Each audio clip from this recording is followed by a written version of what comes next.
सियासी बगावत कर अपना राजनीतिक कैरियर बनाने वाले शरद पवार हैरान हैं। महाराष्ट्र की राजनीति में चाणक्य समझे जाने वाले शरद पवार की पार्टी उनके ही भतीजे ने उनसे छीन ली। गोया घर को आग लग गई घर के ही चिराग से। लेकिन महाराष्ट्र की सियासत में यह कोई पहली बार नहीं हुआ है। महाराष्ट्र के नेताओं को बगावत का ये रास्ता शरद पवार ने ही दिखाया है, और एक बार नहीं कई बार बल्कि बार बार बगावत करके ही शरद पवार ने अपना राजनीतिक कैरियर बनाया है। 1960 में छात्र जीवन से सियासत में कदम रखने वाले शरद पवार कभी भी भरोसे के लायक सहयोगी नहीं रहे। अपने राजनीतिक महत्वाकांक्षा के चलते उन्होंने कई बार बगावत कर न सिर्फ अपनी ही पार्टी को झटका दिया बल्कि अपने राजनीतिक विरोधियों से हाथ मिलाकर सत्ता की मलाई खाने से भी उन्होंने कभी परहेज नहीं किया।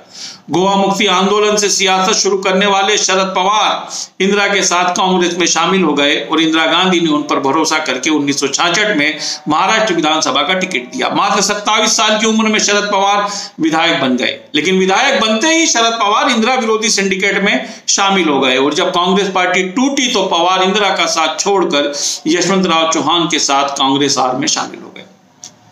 1977 में पार्टी टूटने के बाद चुनाव में बहुमत न मिलने पर कांग्रेस आर और कांग्रेस आई ने महाराष्ट्र में सरकार बनाई। मुख्यमंत्री बने वसुंधरा पाटिल, लेकिन राजनीतिक महत्वाकांक्षा के चलते मात्र एक साल बाद ही शरद पवार ने फिर बगावत का रास्ता चुना। 1978 में अपनी ही पार्टी की सरकार से बगावत कर 40 विधायकों के साथ केंद्र में काबिज जनता पार्टी से हाथ मिला लिया और खुद मुख्यमंत्री बन बैठे।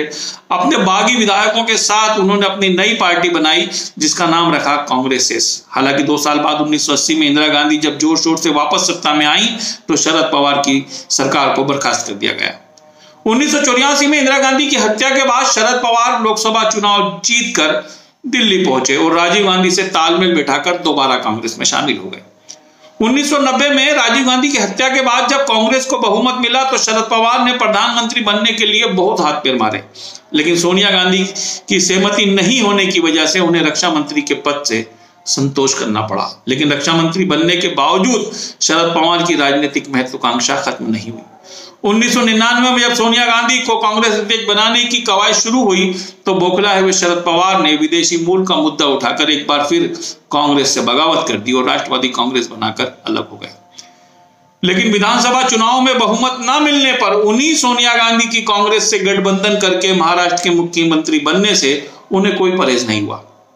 अगली बार महाराष्ट्र चुनाव में शरद पवार को बहुमत नहीं मिला और सत्ता छिन गई तो 2004 में लोकसभा में कांग्रेस गठबंधन यानी यूपीए सरकार बनते ही सत्ता की मलाई खाने के लिए मनमोहन सरकार में शामिल हो गए। इस बार उन्हें कृषि मंत्री बनाया गया।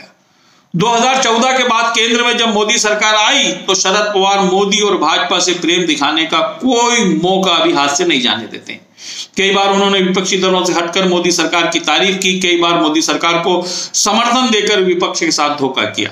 वर्तमान में अजित पवार ने बगावत का जो झंडा बुलंद किया है वो भले ही शरद पवार के लिए झटका नजर आता हो, लेकिन इस संभावना से भी इनकार नहीं किया जा सकता कि अपने ऊपर लगे भ्रष्टाचार के मामलों में मोदी सरकार की सरकारी एजेंसियों से बचाव के लिए शरद पवार ने ही अपने भतीजे के जरिए ये सियासी खेल जमाया हो। क्योंकि महाराष्ट्र में एक राजनीतिक कहावत बड़ी मशहूर है कि पावर के लिए पवार कुछ भी कर सकते हैं। तो अब मुझे दीजिए इजाजत, अगली बार फिर मुलाकात होगी एक नए मुद्दे के साथ। जय हिंद।